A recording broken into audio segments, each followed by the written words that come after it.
안녕하십니까. 네, 반갑습니다. 오늘 처음 뵙습니다. 근데 굉장히 친하신 것 같습니다. 네, 친해요. 원래부터 알던 사이였습니까? 원래부터 알던 사이였습니까? 아니, 하루만 봐도 어깨 맞을 수도 있으니까 그러잖아. 500년이가 뭐 5천년이가 뭐 월계에서 모르는데. 상당히 굉장히 이 적극적인 성격이신 것 같습니다. 부동산 업무 하시기에는 참 좋은 성격일 것 같습니다. 아, 그래요? 너무 올라가져도 필요가 없고. 그거야 처음서부터 잘할 수는 없으니까요. 천천히 하시면 될 겁니다. 근데 이제 꾸준히 하셔야 돼요. 10년 동안 배라서 처음 왔어요. 아, 그래요? 네. 그러면은, 그 이전부터 이미 관심은 있으셨다는 얘기네. 계속 하시는 게 너무 어렵고, 어렵다 그러니까 학원을 등록 안 했어요. 아, 그랬습니까? 근데 그렇게 어려운 것은 아닙니다. 60대신 분들도 합격하고 하는데요, 그것도, 지난번에 말씀드렸나요? 원래, 작년 2월 달에 검정고시 합격했나요? 아니죠. 재작년 2월 달이구나. 재작년 2월 달에 검정고시를 합격해서, 그때 당시 57세인가 8세인가. 그래서, 공인중개사학원에 용기를 내서 오신 거죠. 고등학교 과정을 마친 후에 검정고시. 근데 이제 재작년 1년간 수업을 들었는데도 도대체 뭔 소리인지 이제 못 알아들었던가 봐요. 그래서 막 엉엉 울었대요. 1년이 지난 후에 이렇게 모를 수 있냐. 이제 마지막 특강하는 날 하나도 모르겠더래요. 그런데도 불구하고 이제 용기를 내서 작년에 또 등록을 한 거예요. 근데 작년에 등록을 했을 때는 이제 제가 이제 그 학원에 간 거죠. 이렇게. 그분은 이제 그 학원에 이제 연속으로 2년 등록을 했고요. 근데 작년에 그때 저를 처음 봤을 때 이제 저는 이분이 어떤 분인지는 몰랐고 그냥 이제 열심히 하시는 분이구나 이렇게만 생각했는데 5월 달쯤까지도 도대체 갈피를 못 짜는 거예요. 이분이 질문하시는 것도 왜 이런 질문을 하실까 이럴 정도로 그랬어요. 근데 이제 그러면서 와서 자꾸 질문하시라고 했더니만 이제 쉬는데 미안하다고 그래서 못 오겠다고 그래서 걱정 마시라고 알 것 같으면 굳이 여기 나올 필요가 있냐고 모르니까 여기 온 거 아니냐고 걱정하지 말라고 제가 예전에 애들도 좀 가르쳐 봤었어요. 그래서 처음에는 모르는 이 가르치는 사람이 이제 전공을 한 게 아니라 교육학을 전공을 한 게 아니라서 처음에는 가르치는 방법을 잘 몰랐죠. 애들 막 모르면 윽박 지르고 막 이렇게 했었는데 나중에 이제 다른 분이 코치를 하시더라고요. 가르치는 다른 분이 이제 원장 선생님이 쟤는 얼마나 답답하겠냐. 모르는 쟤는 그러니까 모르는 쟤가 더 답답할 거다. 가르치는 선생님보다. 그러니까 그렇게 가르치면은 전혀 의미가 없다. 그래서 이제 그때부터는 그렇겠구나. 모르는 사람이 엄청 답답하겠구나. 그래서 얼마든지 가지고 오라고. 그래서 5월 달부터 이제 가져와서 질문을 하기 시작했어요. 그리고 나서 이제 제가 학원은 일주일에 한 번밖에 안 가니까 그 다음부터는 카톡으로 질문하는 거예요. 카톡으로 계속 질문하는 거예요. 지금 아직까지도 제가 그거 저장해 놓고 있어요. 카톡으로 주고받았던 그 질문 내용을 엄청 길어요. 질문이 그 연세에 이거를 타이핑을 해가지고 이 핸드폰으로 스마트폰으로 그래서 질문을 한 거예요. 저도 그렇게 또 대답을 했죠. 그렇게 했는데 그 내용이 너무 아까운 거예요. 그 질문을 주고받은 내용이. 근데 이제 이것을 다른 누군가가 보면은 얼마나 도움이 되겠어요. 질문은 한 사람만 주고받지만 그 내용을 다른 사람도 많이 볼 수만 있다면 굉장히 도움이 될 거 아니에요. 그래서 이거 어떻게 좀 다른 사람들한테 도움이 되는 방법이 없냐 이런 생각을 하고 있었는데 어쨌든 그렇게 해서 이분이 10월쯤 다 돼 갔는데요. 한 번은 이제 오전 수업을 마치고 점심 먹고 나서 좀 쉬는 시간 있잖아요. 오후에. 근데 교실에서 무슨 소리가 나길래 이렇게 문을 이렇게 열어봤더니만 그분이 강의를 하더라고. 앞에 사람들 앉혀놓고. 강의를 해요. 이렇게 자기가 나름대로 정리를 한 거라면서. 근데 또 가끔 질문하는 거 보면 도대체 왜 이런 질문하지? 아직도 그래요. 근데 이제 완벽하게 이해는 못한 것 같아도 어지간히 내용을 이제 파악을 하고 있는 거예요. 그래서 결국은 작년에 1차를 합격했어요. 1차만. 그러니까, 근데 그분은 2차를 동시에 하기에는 너무 벅차죠. 그 연세에 이제 뭐 검정고시를 합격했을 정도니, 힘들은 벅찬 거죠. 자, 어쨌든 그러고 나서 이제 저는 그 학원을 이제 그만두고 다른 데로 옮겼고요. 그분은 이제 2차를 공부를 하는 거죠. 그래서 그분하고 주고받았던 그 문자가 너무 아까워서 그래서 제가 밴드를 시작하게 된 거예요. 밴드를 하면서 질문 주고받는 거를 다른 사람들도 같이 볼 수 있으니까 한 사람만 질문을 해도 그래서 지금 밴드 회원이 400명 넘어요. 그래서 원래도 이 밴드 덕분에 이 도움을 많이 받았다고 하는 사람들이 글을 많이 줬어요. 그래서 오늘 또 보니까 합격했다고 이제 탈퇴한다고. 합격하니까 이제 더 이상 의미가 없잖아요. 그래서 합격하고 탈퇴하고 이제 탈퇴하고 많은 사람들이 탈퇴하고 지금 그래도 한 400명 가까이 돼요. 지금도 회원은. 근데 뭐 합격했는데도 탈퇴 안 하는 사람들도 있고요. 어쨌든 그렇게 하고 나서 다시 1년이 지났잖아요. 제가 작년에 올 1년은 그 학원은 안 갔으니까. 근데도 가끔 그분이 문자를 해 주셨어요. 참 고마웠다고 그렇게 이제 질문을 하는데 타박하지 않고 그냥 애기 다루듯이 할 수 있다 이렇게 용기를 줘서 그래서 원래도 그렇게 하고 있다고. 근데 지난 시험 본 날 저녁 때 이제 저녁을 먹는데 문자가 왔어요. 합격했다고. 2차까지 합격했다고 축하해달라고. 그래서 그 합격한 이후에도 뭐 어디 강화도 가네, 뭐 어디 제주도 가네 놀러 간다고 뭐 이렇게 너무 2년간, 3년간이죠, 3년간. 3년간을 묶여 있었잖아요. 3년간을 거기에 묶여 있었는데 너무 기분 좋다고. 그리고 오히려 시험 공부할 때보다도 더 바빠졌다고. 이렇게 이리저리 놀러 다니느라고. 하여간 그런 분들이 계시니까 단 이제 그런 분들은 꾸준히 열심히 한 거죠. 꾸준히. 많은 사람들이 이제 약 봐서 안 되는 사람들이 있어요. 그 학원에 같이 다녔던 친구 중에 젊은 친구예요. 30대 초중반? 겉보기에 좀 그랬지만 좀 연식이 좀 됐구나. 한 30대 후반 정도 된 아줌마인데 보는 똘똘해 보여요. 똘똘해 보여. 그러니까 평소에 하기도 잘 해요. 잘 따라와 이해도 잘 하고. 근데 안 됐어요. 그런 사람들은 공부를 안 한단 말이에요. 공부를 안 해요. 자기만 믿고 열심히 안 합니다. 여기 놀러 다니고 저기 놀러 다니고 이러면은 똑같이 그 사람도 3년 됐거든요. 근데 안 되는 거예요. 1차는 합격했었어요. 제가 가르칠 당시에 1차는 합격했었는데 또 1차 다시 해야 되는 상황인 거죠. 그러니까 1차 되고 몇 년 만에 다음 연도 이내에는 해야 돼요. 그러니까 원래 이제 2차만 본 사람, 그러니까 방금 말씀드렸죠. 또 똘똘해 보인다는 그 사람은 2차만 합격하면 됐던 거였거든요. 그러니까 안 됐기 때문에 다시 1차부터 다시 해야 되는 거죠. 그래서 원래 1차, 2차를 동시에 합격할 수도 있고요. 또는 이제 1차만 합격하고 내년에 2차를 합격할 수도 있어요. 충분히. 어차피 물어버리다 보면 한꺼번에 물어버려. 그렇죠. 한꺼번에 보통 그래서 지금 시작하시는 분들은 다 이제 1차와 2차를 동시에 합격하는 것으로 다 전략을 짭니다. 지금 오시면은 3월까지는 대체로는 이제 1차와 2차를 같이 하시라고 말씀을 드려요.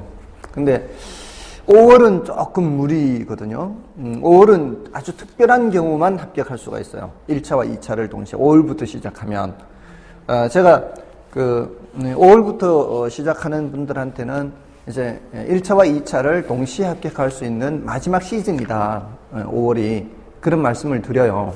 근데 이제 단 조건은 아침 9시 반까지 학원에 나와서 밤 10시 반까지 남아 있어서 공부를 해야 된다. 그렇게 늘 말씀을 드리는데 그 말씀을 드리는 근거가 있어요. 한 10여 년 전쯤에 시범적으로 그런 반을 운영한 적이 있어요. 근데 9시 반부터 10시 반까지 남아있는 반을 모집을 했을 때 한 15명 정도가 모집이 됐는데 그 중에 10명 정도는 중도 탈락을 했어요. 5명이 끝까지 살아남았는데 이 5명은 1차든 2차든 최소한 둘 중에 하나는 합격했거든요. 1차, 2차를 다 합격한 사람도 있고요. 이제 할 수 없이 이제 1차만 합격한 사람도 있고, 제일 안타까운 사람은 이제 2차만 합격한 사람이죠. 그건 문제. 불합격이라는 얘기입니다. 근데 이제 그분이 2차만 합격했는데 1차를 2개 차이로 안 됐어요. 2개 차이로 안 된 이제 2차만 합격이니까 굉장히 안타깝죠. 조금만 더 있으면 그분도 1, 2차를 다 합격할 수 있었는데, 그러니까 5월부터는, 그때는 사실 5월이 아니고 6월 6일부터였어요. 현충일 날부터. 날짜도 안 까먹는 이유가 현충일 날 개강을 했어야 됐거든요. 그 하루 때문에 공부할 수 있는 날짜가 하루 빠져버리니까 한 과목은 7주가 돼버리는 거예요. 다른 과목은 다 8주가 되는데, 그러니까 어쩔 수 없이 그날 시작을 할 수밖에 없었거든요. 6월 6일부터 했던 거예요. 근데 10월 20 며칠 날 시험 본 거거든요. 그러니까 만 석 달 한 20일 정도? 만 석 달 20일 정도 만에 그런 결과를 가져왔거든요. 근데 지금까지 10년 동안 제가 이런 말씀을 드려도요, 실제로 실천하는 사람이 거의 없었어요. 그러니까 5월 달부터 시작해도 1차와 2차를 동시에 합격할 수 있습니다. 단 9시 반부터 10시 반까지 학원에 나와서 공부할 수 있어야 됩니다. 이렇게 했는데, 그 당시에는 따로 반을 모집을 했잖아요. 근데 그 이후에는 제가 그냥 수업 시간에 말로만 했을 뿐이었기 때문에 실천을 하는 사람이 거의 없었는데, 올해는 그런 사람이 둘이나 있었어요.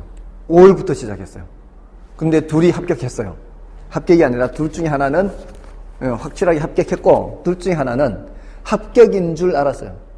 근데 마킹할 때 마킹이 2개가 약간 이렇게 삐져나온 거예요. 좀 삐져나왔는데 이렇게 선이 이렇게 그어졌다든가. 근데 이제 감독관이 뭐 이 정도는 괜찮을 거다라고 해서 제출을 했대요. 근데 그게 오답 처리가 된 거예요. 마킹까지 제대로 했는데 그 약간 이렇게 약간의 선이 그어져 나온 것 때문에 한 개가 남아야 되는데 한 개가 모자라는 걸로 불합격이 된 거예요. 시험 치고 나와서는 합격했다고 했는데 발표 났을 때는 안 된 거죠. 그래서 그분까지 따지면은 원래 2명이나 5월부터 시작해서 합격을 한 사람이 나왔습니다. 그러니까 가능은 하다는 거죠. 근데 지금 우리는 뭐 그런 걸 신경 쓸 필요는 없잖아요. 훨씬 일찍 시작하니까 당연히 1차와 2차를 같이 준비를 해야 되죠. 그러면은 9시 반부터 10시 반까지의 강도는 아닐지라도 꾸준히는 해야 된다는 거죠. 그거를 이제 펼쳐놓았다 생각하면 그렇지 않겠습니까? 근데 그거를 전혀 공부를 하지도 않다가 뒤늦게 하려고 하면은 어차피 그때부터 9시 반부터 10시 반까지 해야 되는 거예요. 그러니까 꾸준히 하시면 돼요. 꾸준히. 무리하게 하지 마시고요. 너무 오버 페이스를 해버리면은 나중 가면 지쳐버리니까 힘든단 말이에요. 그러니까 지금 12월까지는 뭐 하루에 한 30분이나 1시간 정도라도 복습하는 훈련, 이게 앉아있는 훈련을 하는 게 중요합니다. 이렇게 이 습관을 들이는 게 중요하거든요. 그렇게 습관을 들인 후에 1월부터는 이제 좀 더 해야 되죠. 매일매일 같이 한 2시간, 3시간 이렇게 하다가 3, 4월쯤 되면은 매일 한 4시간 가까이. 그러니까 여기 수업 마치고 한 서너 시간은 공부를 하다가 집에 가는 방법으로. 그런 하여튼 어쨌든 하루에 그렇게 매일같이 시간을 뽑아낼 수 있도록 그렇게 계획을 짜시면 됩니다. 그렇게 하면은 충분히 합격을 할 수가 있습니다. 걱정 마시고요. 꾸준히만 하시면 됩니다. 그렇게 뒤늦게 60이 다 된 나이에 합격하시는 분들도 있는데 아직 60 멀었잖아요. 전혀 이 60하고는 거리가 먼 듯한데 충분히 합격하실 수 있습니다. 어쨌든 그 지금까지 합격하시는 분들 보면은 정말 인간 승리라고 할 만한 그런 분들이 많습니다. 자기를 이제 과신하고 오만한 사람들은 안 되고요. 꾸준히 하는 사람들, 그런 사람들은 합격합니다. 자, 오늘은 금융론을 공부합니다. 자, 지난주에는 투자론을 했는데요. 뭐 투자론은 워낙 광범위해서 따로 뭐 복습을 하지 않고요. 이 금융론을 바로 들어가도록 하겠습니다. 자, 이 금융론은 크게 세 파트로 나눠져 있습니다. 이제 하나는 저당 상환 방법이라고 하는 주제가 있어요. 저당 상환 방법. 그다음에 두 번째가 이제 저당 유동화라는 게 있어요. 저당 유동화. 그다음에 자금 조달 방법 또는 자금 동원 방법 할 수도 있고요. 자금 동원 방법, 자금 조달 방법, 기타 등등등 있습니다. 금융하면은 단어가 금융이라는 단어 들어보신 적 있나요? 금융이라고 하는 거는 자금을 융통하는 거예요. 자금 융통. 그러니까 자금을 필요로 하는 사람이 어딘가에서 융통해 오는 거. 또 자금에 여유가 있는 사람은 융통해 주는 거죠. 그 자금 융통을 금융 이렇게 얘기를 합니다. 근데 이제 뭐 잡다한 이제 개념들은 있어요. 잡다한 개념들은 있는데 그런 것들은 이제 용어 정리 정도로 할 것이고, 구체적으로 이런 데서 질문을 한다는 게 시험 출제가 되는 게 여기서 시험 출제가 된다는 얘기예요. 근데 이제 저당 상환 방법에는 어떤 것이 출제가 되는가 하면은 원리금 균등 상환, 원금 균등 상환. 다음에 퇴증식 상환. 여기에 대해서 물어요. 이게 어떻게 갚아 나가느냐. 돈을 빌렸을 때 이렇게 빌려 보신 적 있나요? 원리금 균등 상환으로? 아파트 살 때, 분양받을 때 한번 이렇게 보시. 이자 그러면 뭐 20년 동안 매달 뭐 나가는 금액이 똑같은 금액으로 나가는 거. 매달. 그러니까 매달 내는 금액은요. 내는 금액이 이제 원금 내고 이자에 나중에 조금씩 줄어들더라. 원금이 갚고. 예, 근데 이제 어쨌든 원금하고 이자를 같이 줘야 되잖아요. 그 합계액이 점점 줄어들든가요? 아니면은 똑같든가요? 내는 금액이 줄어들든가요? 그러면은 그거는 원리금 균등 상환은 아닌 거예요. 원리금 균등 상환이라고 하는 것은 원금과 이자의 합계액이 끝까지 똑같아야 돼요. 끝까지. 그래야 이게 이제 리자가 들어간 거하고 리자가 없잖아요. 이런 걸 잘 관찰하셔야 돼요. 예, 원리금은 원금과 이자를 합쳐서 말하는 뜻이에요. 예, 합쳐서 같은 금액이 나가는 거예요. 근데 원금 균등 상환은 원금 갚는 크기가 같은 거예요. 예, 원금 갚는 크기가 같은 거고 이자 내는 크기가 이제 이 이자도 함께 내야 되거든요. 은행에 가져갈 때는 그렇게 해서 원리금 합계를 가져가는데 원금 상환분은 일정하지만 조금 전에 말씀하셨듯이 원금을 갚아 나가면은 이제 이자가 좀 줄어들기 때문에 원금하고 이자 합계액은 점점 줄어든다 그랬잖아요. 그게 바로 원금 균등 상환인 것이었거든요. 그리고 경우에 따라 최증식 상환도 있어요. 이렇게 빌리거나 또는 고정금리, 변동금리. 이거 들어보셨나요? 고정금리로 대출 받으셨어요? 변동금리로 대출 받으셨어요? 은행 금리가 올라갈 때는 고정금리를 받고 네. 은행에 지금까지 받을 때는 변동금리가 이익이든 해보니까. 아, 그렇죠. 오, 훌륭하십니다. 그 정도면.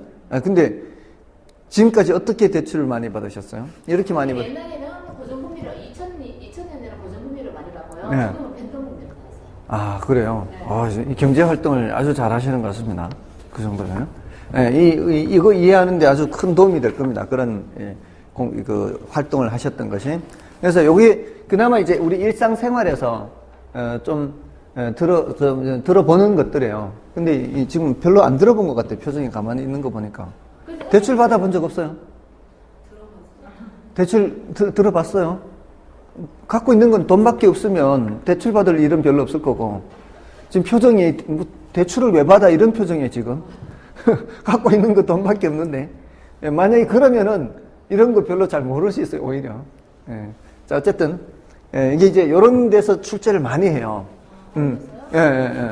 원래 여기서도 한 문제 나왔고, 여기서도 한 문제 나왔어요. 각각 한 문제 나왔어요. 그건 이제 최소 둘 중에 한 군데에서는 출제가 한 번 되거든요. 근데 원래는 각각 출제가 됐어요. 그 다음에 이제 저당 유동화. 요거는 좀, 아주 생소할 거예요. 별로 안 들어보는 내용이에요. 저당 유동화는. 그리고 자금 동원 방법, 자금 조달 방법도 우리 일상생활하고는 조금은 거리가 있어요. 그래서 이 부분을 이해하는데 조금 이제 어려움이 있을 수 있어요. 근데 이제 배우니까 충분히 이해할 수 있어요. 예전에 제가 이거 처음 공부할 당시에는 이거는 제가 학교 다닐 때는 이런 게 없었어요. 지금 여기서 말하는 것들이. 그러니까 제가 이거를 공부할 때는 이미 학교를 다 졸업한 이후란 말이에요. 새로운 게 들어온 거예요. 그게 바로 IMF 때문이거든요. IMF 때 새로 들어온 것이라 이것을 소개하는 책 보고 하는 수밖에 없는데, 아니 이거 누가 가르쳐주는 사람도 없고요. 저는 오로지 책만 보고 해야 되는데, 야 정말 깝깝했습니다. 이해를 도대체 이해가 안 되니까. 근데 자꾸 읽다가 보니까 점점 이제 눈에 보이는 거예요. 이게 이렇구나. 숱하게 이 머리 터졌습니다. 이거. 근데 이제 여러분들은 이제 누군가가 이제 가르쳐 주잖아요. 이게 이런 거구나라는 거를. 그러니까 여러분들은 훨씬 쉽게 공부하실 수가 있을 겁니다. 이 저당 유동화라는 것은 이제 대체로 이렇게 질문해요. 저당 유동화가 뭐냐? 개념을 묻고요. 보통은 개념 같은 거는 이 출제 자체를 안 합니다. 워낙 쉬워서. 근데 이거는 이제 개념 자체가 생소하니까 개념도 묻기도 하고요. 저당 유동화의 구조를 묻고요. 그리고 저당 유동화를 통해서 얻을 수 있는 효과를 또 물어요. 왜 이걸 도입을 했느냐? 이 도입해서 어떤 효과를 얻기 위해서. 그리고 저당 유동화를 통해서 발행하는 증권이 있어요. 쪽지. 그 증권에 대해서 공부를 합니다. 보통 여기 있는 내용들이 난이도가 좀 낮고요. 이게 좀 난이도가 높아요. 난이도가 높다는 거는 그만큼 중요도가 낮다 이렇게 생각하시면 돼요. 대체로. 근데 이거는 난이도가 높긴 한데 중요도가 많이 낮지는 않아요. 이것도 꽤 질문은 하니까. 이것도 어느 정도는 하기는 하는데, 이거는 중요도가 높아요. 난이도가 낮으면서 중요도가 높아요. 그럼 이게 먼저 해야 되는 건 이걸 해야 되죠. 이거는 중요도가 중간 정도라고 생각해요. 중간 정도. 가운데 중간 정도. 그러니까 아주 낮지는 않아요. 그러니까 하기는 해야 돼요, 이거. 근데 이제 입문 과정에서 다 말씀을 드릴 정도로 그런 내용은 아니고요. 그다음에 자금을 동원한다 또는 자금을 조달한다 그러는 거예요. 자, 이 금융이라는 게 자금을 융통하는 거니까 어딘가 남는 곳에서 어딘가 모자라는 곳으로 이렇게 끌어와야 되잖아요. 근데 이제 필요하는 쪽에서 자금을 마련하는 게 조달하는 거거든요. 자금을 마련하는데 이 리츠라는 게 있어요. 이게 생소할 거예요. 들어보셨어요? 리츠. 말을 하세요, 말을. 안 들어보셨죠? 리츠. 그 다음에 프로젝트 파이낸싱 하는 게 있어요. 프로젝트, 줄여서 이제 프로젝트, PF 이렇게 해요. 이것도 들어본 적이 별로 없을 거예요. 그 다음에 뭐 신디케이션, 잡단 이런 내용들이 있어요. 그리고 뭐 그 외에 한국주택금융공사라는 데가 있거든요. 들어보셨어요? 그건 들어보셨어요? 금융공사에서는 저금리를 빌려주고 이런 은행에는 좀 비싸게 빌려주고. 아, 그래요? 네. 하여간 한국주택금융공사에 대해서 그 업무를 공부한다거나 뭐 이런 내용들을 한국주택금융공사가 어떤 업무를 한다거나 이런 내용들이 주로 출제가 됩니다. 그런데 이제 여러분들이 잘 아시는 그나마 저당 상환 방법에 조금 더 초점을 맞추고요. 지금 이번 순환은 이 저당 유동화나 자금 동원 방법에 뭐 이런 거, 특히 리츠 같은 거 이런 것을 조금 더 신경 쓰면 되거든요. 저당 유동화라는 게 굉장히 생소하잖아요. 리츠도 생소하잖아요. 근데 이게 질문을 많이 하는 편이거든요. 질문을 많이 하기 때문에 우리가 시험에 합격하기 위해서는 공부를 좀 해야 되는 거예요. 그래서 그 내용을 좀 말씀을 드립니다. 자, 그 전에 이제 금융 기초 개념 몇 개를 좀 말씀을 드릴게요. 금융은 일단 자금 융통이라고 말씀을 드렸고요. 자금을 융통하는 것이고, 자, 그럼 부동산 금융은 뭐 어떻게 되겠어요? 부동산 쪽에서의 금융이 되겠죠. 부동산 금융 하면은 부동산 쪽에서의 자금 융통이에요. 부동산 금융 하면은 기업 금융하면 뭐겠습니까? 기업이 필요로 하는 자금을 융통해 주는 게 기업 금융이겠죠. 수출입 금융 하면 뭐겠어요? 수출 수입할 때 필요한 자금 융통하는 뭐 이런 거죠. 네, 그런 겁니다. 근데 부동산 금융은 보세요. 그럼 부동산이면 부동산을 사는 사람도 돈이 필요할 거고요. 부동산을 만들어 파는 사람도 돈이 필요할 거 아니에요. 그러지 않습니까? 우리가 사는 사람이라고 사는 사람만 생각하지 마시고 건축업자 입장에서도 생각해 보시라고요. 건축업자 입장에서도 돈 이렇게 필요하면 돈 끌어다가 만들어서 팔고 분양되면 그거 다시 갚고 이렇게 할 거 아닙니까? 그래서 이걸 수요자 금융하고요, 공급자 금융 이렇게 나눌 수가 있겠죠. 수요자 금융은 소비자 금융이라고 할 수 있겠죠. 소비자 금융, 부동산 생산자 금융 이렇게 할 수 있겠죠. 그럼 우리는 주로 어떤 걸 많이 접해요? 당연히 이걸 많이 접하는 거죠. 그러니까 지금 얘네들이 다 수요자 금융을 말하는 거예요. 1번은. 근데 이제 2번은 반드시 그런 건 아니고요. 저당 유동화는 좀 색다른 개념이고, 이 자금 동원 방법, 자금 조달하는 건 누가 조달할까요? 주로 공급자가 많아요. 예, 그러니까 반드시 그렇지는 않지만 대체로는 3번은 이쪽이고요. 3번은 1번은 이쪽이다. 2번은 뭐 조금 색다른 개념이다. 이런 정도로만 생각하시면 돼요. 2번이 결국은 이쪽에도 도움이 돼요. 2번이 이쪽 다 연결은 될 수 있어요. 2번은. 자, 어쨌든 그냥 이것은 뭐 그렇게 많이 질문을 하는 게 아니라 대략적인 거, 이렇게 구분이 되는구나라는 정도만 알고 있으면 돼요. 그래서 이건 뭐 별로 중요한 건 아니니까 그 밑에 소비자 금융, 공급자 금융까지 말씀을 드린 거예요. 자, 이제 넘어가 보세요. 근데 제 3절을 가보시면 지분금융과 부채금융 있죠. 이거는 꼭 구별을 해 두셔야 돼요. 지분금융과 부채금융은 꼭 구별을 해 두셔야 됩니다.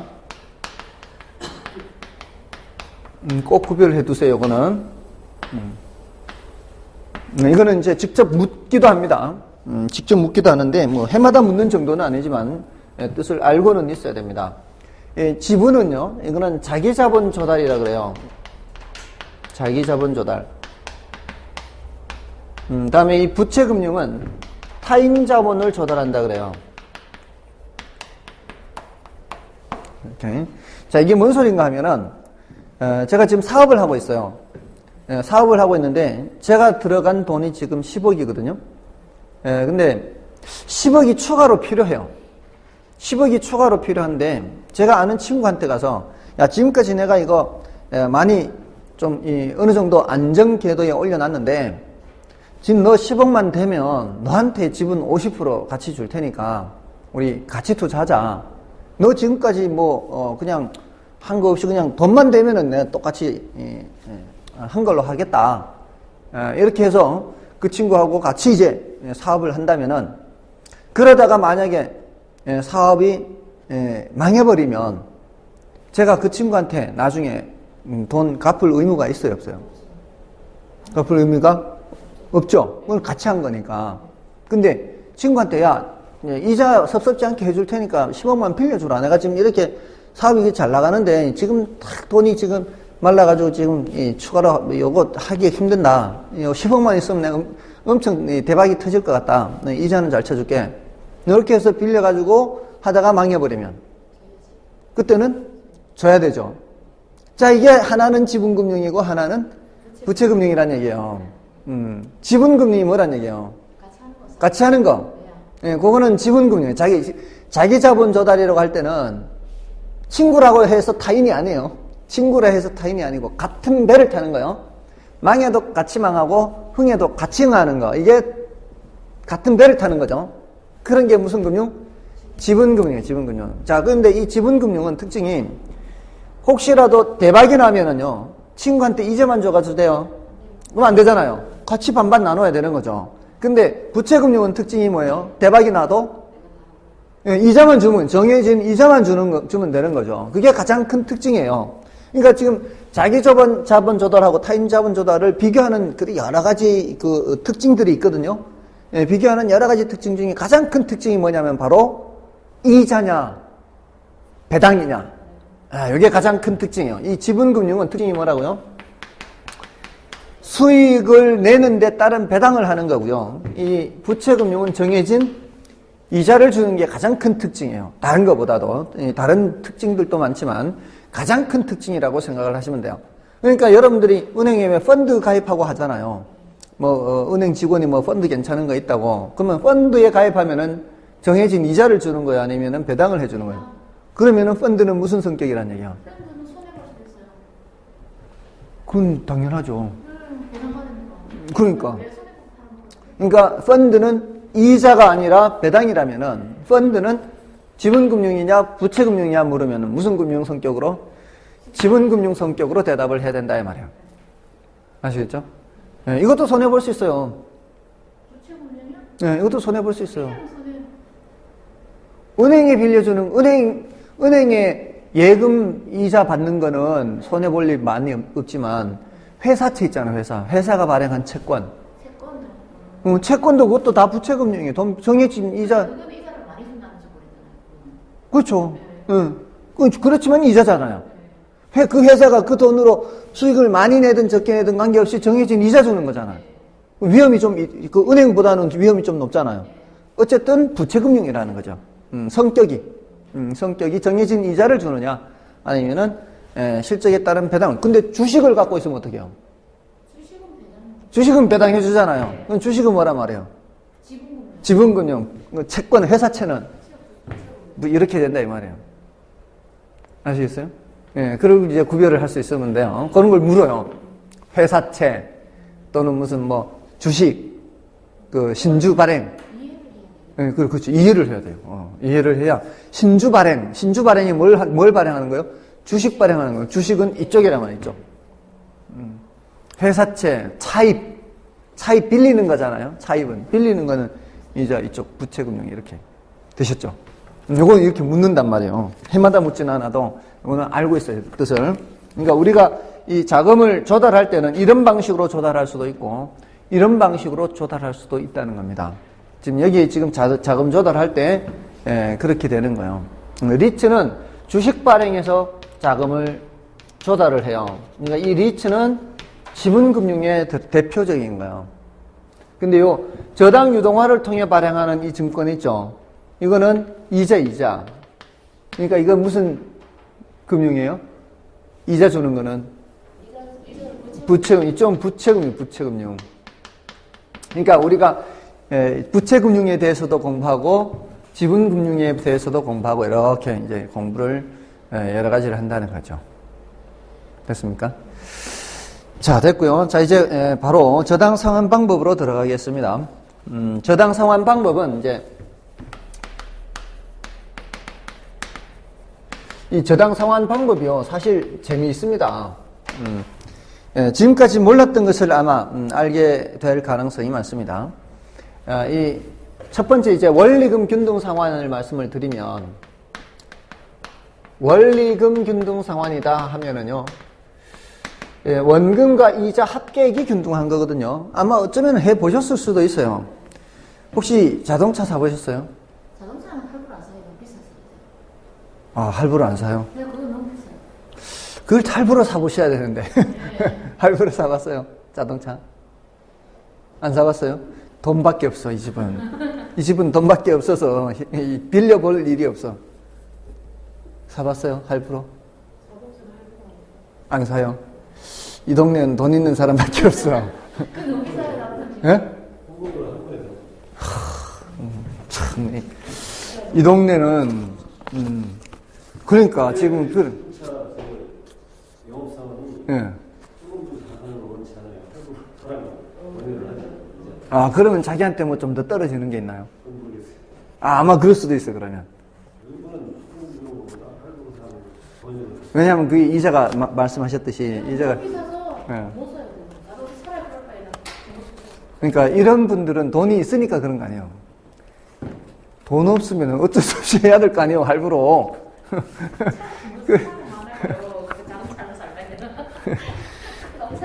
그러니까 그 사람들이 좀 이렇게 이 경제 활동에서 좀 어떻게 보면은 일반인들의 시선으로 봤을 때는 비합리적인 의사결정을 많이 하는 거죠. 그럴 돈이 없으면 중고차 사든가 그러지 않습니까? 아니면 차를 사지 말든가. 그 왜 굳이 차를 사느냐는 거예요. 저도 지금 뭐 차는 있지만 제가 차를 거의 안 타고 다니는데 굳이 차를 뭐 살 필요가 없잖아요. 그러니까 지금 30만 킬로가 됐는데도 안 바꾸잖아요. 30만 킬로 만 14년 6개월 됐습니다, 지금. 만 14년 6개월. 그냥 안 바꾸잖아요. 탈 일이 없으니까. 계속 뭐 대중교통 이용하니까. 자, 그런데 이제, 만약에 이걸 할부로 사지 않습니까? 할부로 사면은, 30개월 할부를 하면은 매달 들어가는 돈이 어떤지 아세요? 매달 들어가는 돈이 똑같아요. 30개월로 예를 들어 1,000만 원짜리를 끊었다. 그러면 매달 들어가는 돈이 40만 원 똑같다 이 말이에요. 그럼 40만 원씩 30개월이면 1,200만 원이잖아요. 이 이자가 붙기 때문에 그만큼 원금보다는 더 큰 금액을 내가 납부를 해야 되잖아요. 그죠?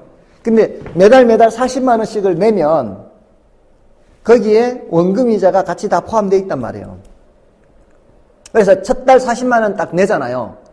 1,000만 원 끊었는데 첫 달에 40만 원을 내면 그 중에서 약 30 얼마 정도는 30만 원 가까이는 이자. 예를 들어 30만 원 가까이는 이자고 첫 달에 원금 갚는 거는 10만 원밖에 안 돼요. 1,000만 원 중에 첫 달은 10만 원밖에 원금을 못 갚아요. 그러면은 30만 원이 이자잖아, 예를 들어. 그러면 첫 달은 냈으니까 1,000만 원에서 얼마 갚은 셈이에요. 원금 10만 원 갚았잖아요. 그럼 두 번째 달은 990만 원 빌린 셈이잖아요. 990만 원 빌린 셈이니까 두 번째 달에는 이자가 1,000만 원에 대한 이자가 아니고 990만 원에 대한 이자란 말이에요. 두 번째 달에는. 그러니까 990만 원에 대한 이자인데 갖다 주는 거는 똑같이 40만 원 갖다 준단 말이에요. 원금을 조금 더 갚는 거네. 그렇죠. 첫 달보다는 이자가 좀 줄어들겠죠. 1,000만 원에 대한 이자가 아니라 990만 원에 대한 이자니까. 그러니까 이자가 30만 원이 아니고 이자가 한 예를 들어 29만 7천 원 이렇게 된다고요. 그럼 29만 7천 원이고 원금 갚는 건 10만 3천 원 갚는 거죠. 그럼 두 달 지나면 이제 990이 아니라 980도 아니에요. 980만 원보다도 약간은 더 낮아요. 980만 원보다 약간 더 낮아지게 되면은 다음 달 이자는 970 얼마에 대한 이자 내고 남는 거는 원금 갚는 거거든요. 근데 내는 돈은 똑같이 40만 원 계속 갖다 준단 말이야. 그러니까 나중 되면은 점점 이자가 줄어드는 만큼 원금 갚는 크기는 점점 더 커지거든요. 이게 똑같은 금액을 줘도 그렇다 이 말이야. 뭔지 아시겠죠? 그래서 그게 끝까지 30개월 끝까지 40만 원 다 간단 말이에요. 그러니까 원리금 균등이 되는 거예요. 원금 이자가 같다 이 말이에요. 같다. 원금 이자는 같은데 그 중에서 이자가 차지하는 거는 점점 줄어들고 원금 갚아 나가는 건 점점 높아지는 거예요. 아시겠어요? 자, 그래서 그림으로 나타내면 이렇게 되거든요. 이게 원리금 지불액은 이렇게 원리금 지불액 은행에 갖다 내는 돈이 이제 지불하는 금액이에요. 은행에 갖다 내는 돈이 지불액은 같은데 이자 지급분은 이렇게 점점 줄어들어요. 전체 중에서 원금 상환분은 이렇게 점점 커지는 거예요. 이게 뭐고요? 원금 상환분이고요. 이게 이자 지급 부분이에요. 이런 구조로 갚아나가는 게 원리금 균등 상환이에요. 자, 근데 이거를 우리가 이제 표로 한번 볼게요. 3페이지 가면은 그 원리금 균등 분할 상환 조견표 이렇게 되어 있죠. 조견표. 대부액은 1억이고요. 10%, 연 10%예요. 그다음에 10년 만기고요. 매년 말 원리금 균등 상환이에요. 자, 근데 기간이 이제 1부터 10까지 돼 있잖아요. 이 매년이란 얘기고요. 기억에 원리금 지불액으로 돼 있죠. 그 기억에 원리금 지불액으로 1627이라고 돼 있죠. 그 금액은 어떻게 계산하는가 하면 이제 다 공식이 있어요. 1억 곱하기 저당 상수라는 걸 곱해요. 이 저당 상수라는 게 이제 10% 10년 기간과 퍼센트에 따라 나오는 그 숫자가 있어요. 이게 이제 공식으로 쓰자면 여러분들 이건 몰라도 돼요. 여러분들은 이거 몰라도 되고 R의 1 플러스 R의 N제곱 1 플러스 R의 N제곱이 이게 R의 1 플러스 R의 N제곱 1 플러스 R의 N제곱 마이너스 1 해서 여기 이제 요 자리에 0.1이 들어가는 거예요. 이거 10% 여기에 0.1 여기는 10이 들어가요. 그러면은 1억 곱하기 1.1의 10제곱 마이너스 1 0.1 곱하기 1.1의 10제곱 이렇게 예, 우리는 이거를 계산할 필요 없고요. 문제에서 이 숫자를 알려준다고요. 계산해서 0.1627이라고. 그러니까 이거는 굳이 몰라도 돼. 이런 게 있다라는 생각만 하고요. 예, 우리는 요 10년 10%에 해당하는 저당상수가 0.1627이다. 문제에서 주는 거를 보고 우리는 곱셈만 하면 돼. 곱셈. 그러면 1억에 0.1627 곱하면은 1627만 원 이렇게 나와요. 문제에서 이 숫자를 준다고요.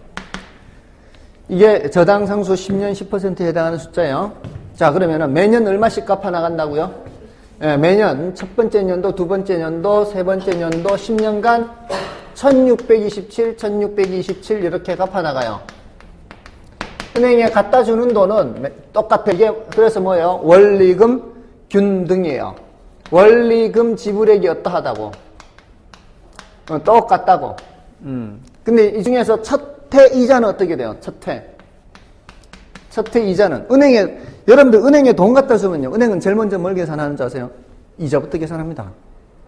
은행에 돈 갖다 주면 이 사람이 이자를 가져왔는가 안 가져왔는가 그거부터 따진다고요. 그러니까 이자가 안 되면은 이자도 안 되는 돈을 가져오면 빚은 늘어나는 거고요. 그렇잖아요. 딱 이자만큼을 가져오면은 원금 계속 그대로 남아 있는 거고요. 원금보다 더 많이 가져가면은 이자보다 더 많이 가져가면은 원금은 좀 까내려 가잖아요. 그러니까 제일 먼저 뭘 계산해야 되는 거예요? 이자 계산해야 돼, 제일 먼저. 그래서 이 돈 중에 이자가 얼마인지를 봐야 되거든. 그럼 이제 1억을 지금 10%로 빌렸잖아요. 1억을 10%로 빌렸기 때문에 첫 해 이자는 얼마예요? 1,000만 원. 연으로. 매년 말 상환이기 때문에. 1억을 10%로 빌렸는데 100만 원 하면은 말이 안 되죠. 1,000만 원. 1억에 10%니까. 1% 아니고 10%. 예. 이게 지금은 되게 비싼 것 같지만 한 10년 전만 해도요. 그렇게 비싼 거 아니었어요. 10년 전쯤은 그래도 좀 비쌌겠다. 한 15년 전쯤은 이게 보통이거든요. 제가 그렇죠. 3부이자면 엄청 센 거죠. 3부이자면 1년이면 36%입니다. 그때는 500만 원 빌려주니까 한 달 올리고. 그러니까요. 옛날에는 제가 어릴 때는요. 제가 어릴 때라 해도 뭐 그렇게 어릴 때가 아니라 대학 다닐 때요. 대학 다닐 때는 정기형 금리가 10% 12% 그랬어요. 은행 정기형 금리가. 예. 그때는 그냥 월 1%예요, 1%. 그래서 그 당시에 전세 월세 전환하는 거 있죠. 전월세 전하는 게 옛날 그 당시 얘기예요. 1,000만 원에 10만 원 하는 게 그 당시 얘기예요, 그 당시. 그렇잖아요. 1,000만 원에 10만 원이면 1%잖아요. 그게 연으로 따지면 12% 아니에요. 그 당시 얘기라니까, 그게. 그 당시. 전월세. 그러니까 월세가 그 당시에는 우리는 많지 않잖아요. 예, 전세가 많잖아요. 예, 근데 이제 사람들이 목돈 모아가지고, 저거 하려고 이 월세로 월세 내는 걸 별로 안 좋아했잖아요. 예, 전세를 많이 했잖아요. 예, 어쨌든 그 당시 얘기입니다, 그게. 어쨌든 연 10%니까 얼마 이자가? 1,000만 원이요. 1,000만 원인데 갖다 주는 돈은 1,627만 원 갖다 주니까 얼마는 원금에서 까는 거예요? 627만 원은 원금에서 까야 되지 않나요? 1,000만 원 이자인데 갖다 주는 돈은 1,627 갖다 주니까 은행 입장에서는 1,627만 원 중에서 1,000만 원 이자 됐네요. 그리고 627만 원 더 가져왔네요. 그러니까 원금을 까야 될 거 아니에요. 원금 상환을 얼마 상환한다고 봐야 돼요? 627을 까야죠. 그럼 얼마인데 원래 대출받은 게 1억인데 그때 627 빼니까 그러면 얼마예요? 9천 얼마죠? 9,373만. 그렇죠. 그러니까 그럴 때 그렇게 뺄 때는 9천만 원은 따로 남겨놓고 1억에서 1,000만 원에서 빼면 돼요. 627 빼는데 다 1억 다 필요 없잖아요. 9천은 따로 떼놓고 1,000만 원에서 627 빼면 되니까. 그죠? 그러면 373만 원이잖아요. 그럼 얼마? 9,373 이렇게 하면 되죠. 그래서 잔금이 얼마예요? 잔금이 9,373만 원 이렇게. 맞나요? 자, 이렇게 9,373만 원이면 이제 다음 연도에는 얼마 빌린 셈이 되는 거예요. 이거 빌린 셈이거든. 그러니까 여기에 대한 10% 이자거든요. 여기에 대한 10% 이자니까 937만 원, 7만 3천 원 해야 되겠죠. 근데 3천 원은 이제 4,4,5 한다고 치고요. 그럼 937만 원이거든요. 937만 원인데 갖다 주는 돈은 여전히 똑같이 갖다 준다고요. 똑같이 1627을 갖다 주면은 지금 1627에서 이자 937 빼버리면은 원금 상환이 더 많아지는 거죠. 690 되는 거예요, 이제. 요거 두 개 합쳐서는 항상 1627 되니까 요거 두 개 합쳐서는 그러면은 두 번째 연도에는 690을 원금 갚는 거예요. 얼마 남은 데서 9,313만 원 남은 데서 요만큼을 이제 원금 갚는 거죠. 더 많이 갚죠. 그럼 얼마예요? 8,683만 원 이렇게 돼요. 그냥 믿어주세요. 맞아요. 이렇게. 이렇게 가요. 이렇게 가면은 맨 끝에 이제 0이 되는 거예요. 0이. 자, 보세요. 자, 이런 식으로 10번을 갚는데 첫 해, 둘째 해가 1,000만 원도 안 되는 밑에 있는 금액을 갚는 거죠. 이런 식으로 5년 가면은 5천만 원 갚겠습니까? 이렇게 해서 5년 가면 5천만 원 갚겠어요? 빌린 기간이 10년인데 반 지난다고 해서 반 갚는 게 아니에요. 못 갚아요. 이런 방식에서는 약 3분의 2가 돼야 반을 갚을 수 있어요. 한 7년쯤 가야 반 갚아요. 그래서 30개월 할부로 끊잖아요, 자동차. 그럼 20개월을 내야 500만 원 정도밖에 못 갚는 거예요. 20개월이 돼야. 나중에 원금 갚는 거는 나중에 많기 때문에, 처음에는 이자가 많기 때문에. 뭔 뜻인지 아시겠죠?